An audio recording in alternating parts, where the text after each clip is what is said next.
Hiya, I'm Pimmie, and today I'm going to do the second part of my medieval spinning vlog, and this is the practical bit.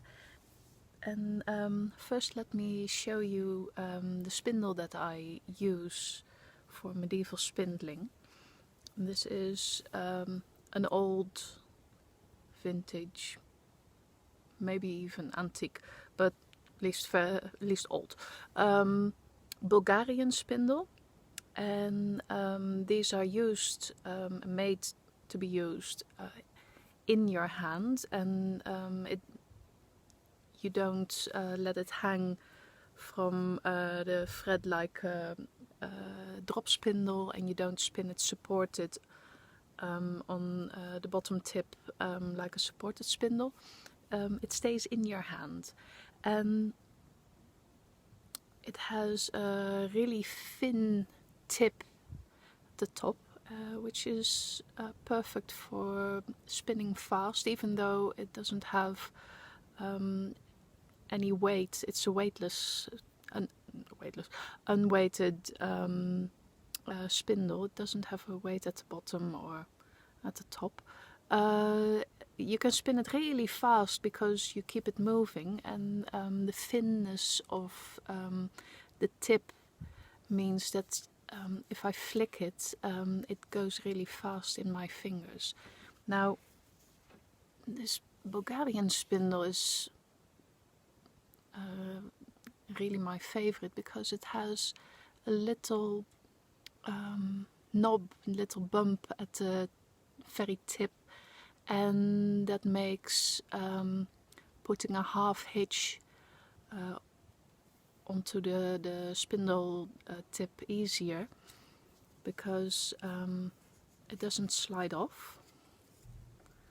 The half hitch is there to secure the yarn on the spindle and make sure it can hang on it, and it doesn't slide off because the little bump here, and it's easy to remove the half hitch as well. I can just push it off with my thumb, and if I'd have a spindle with only a tapered edge, let's see if I can show this here. This only has a tapered edge, and if I put a half hitch on here, if I put it too close to the tip, then it'll slide off. So I have to put it a bit further down to stay on. The half hitch is here, which is a couple of centimeters under the tip. And if I want to take it off, I can't push it off with my thumb. I have to take it off with my other hand.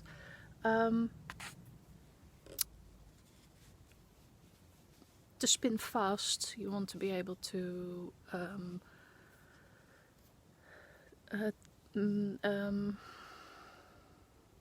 take that half hitch off quickly and put it on, so that you can wind on pretty fast and continue spinning, because the stopping and winding on part is what takes the most time and slows down your spinning. So what I do is I'm spinning. I have the amount of yarn spun that I can fit between my hands. I don't want to overstretch my reach, so I spin about 1.5 arms length of yarn, and then I push my thumb just under the half hitch, and I can slide it off the tip. Now I have my yarn here. I have taken off the half hitch, and I'm winding on.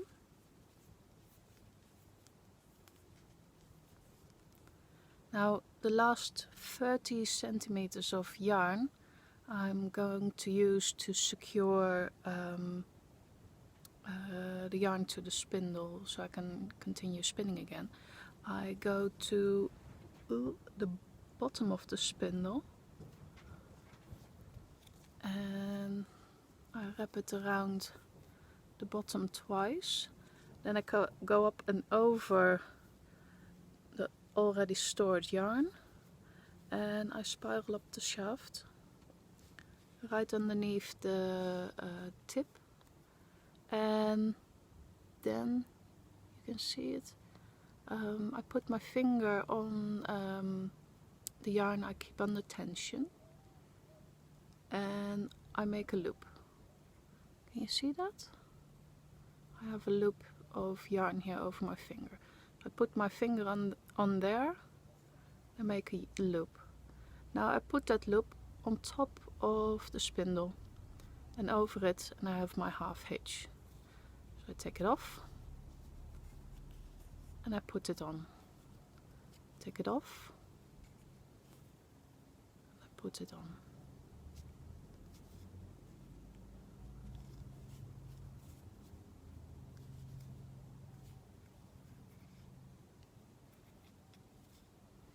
So this is secure. This is going to hang from the yarn quite nicely, and I continue spinning again. Now let's see. What did I want to say?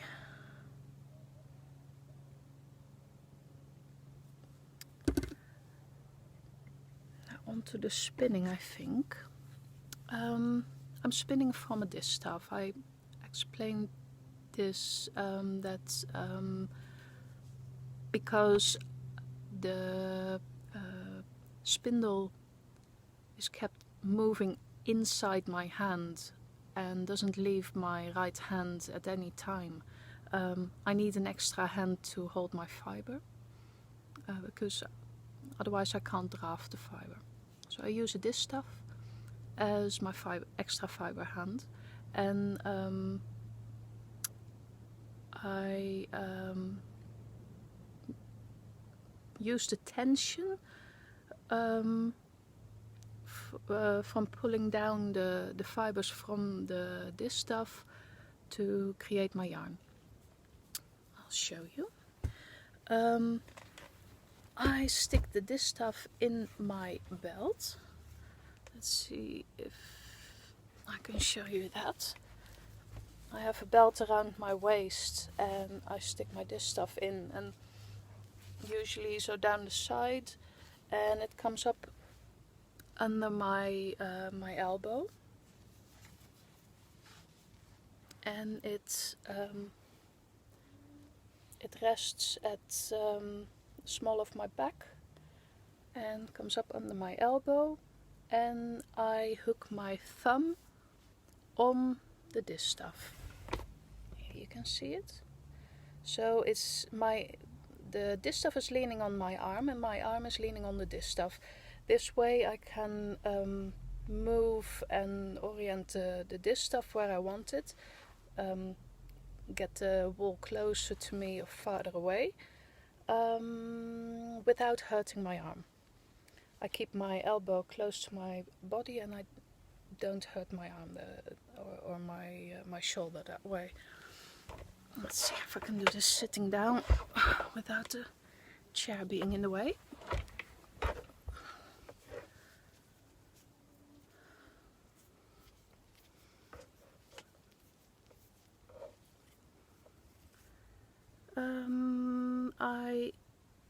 I'm going to show you again the last bit of winding on. I wrap twice around the bottom of the spindle, go up over the already stored yarn, spiral up the shaft to just underneath the tip, and I put a half hitch on the top. Now, the way I set the spindle in motion is to just flick my fingers, my thumb and middle finger I use sometimes index finger as well. And I catch it again between, let's see, my middle finger and my ring finger. I keep flicking and catching the spindle. It never really leaves my hand, and that way I can create a lot of twist because I keep the spindle going really fast. Right, winding on again to keep my spindle in the frame.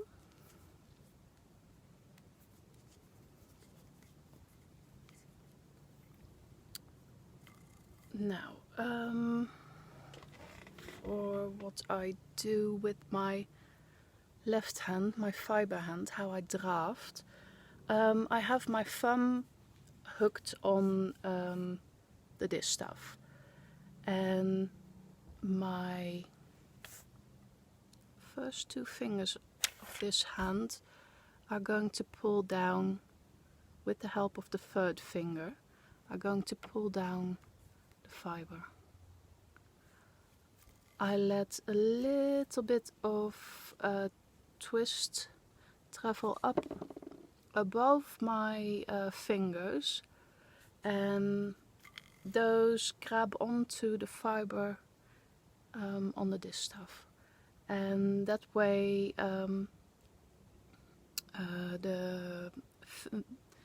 you keep the same thickness of yarn, because those fibers, the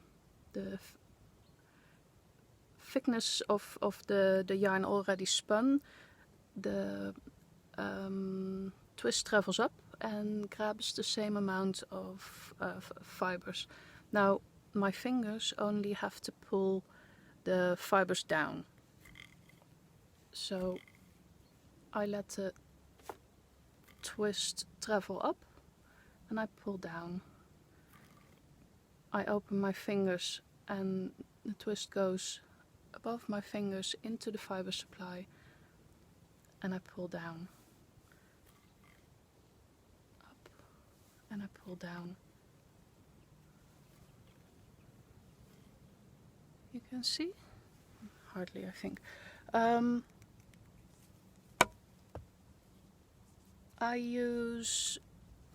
prefer to use a hand-combed top, but you can also use carded bats or commercial top. Probably I don't like spinning commercial tops, so I usually prep my own fibers. But if you have a carded bat like this, if you take it off the carder, then you have the fibers, the length of the fiber, the way they run.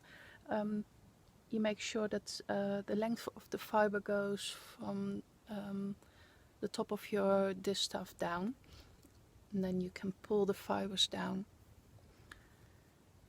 And let's see, what did I want to say?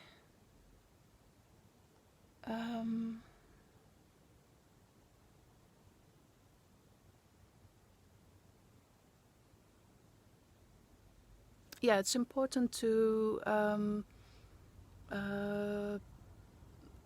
in order to not hurt your shoulders and elbows, is to not overstretch your reach.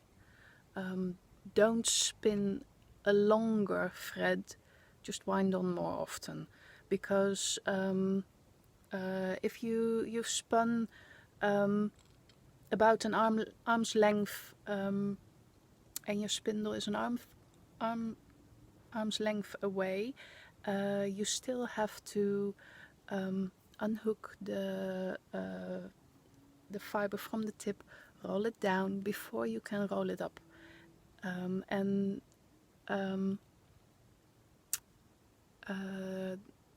otherwise you are going to overstretch your shoulder the moment you roll up.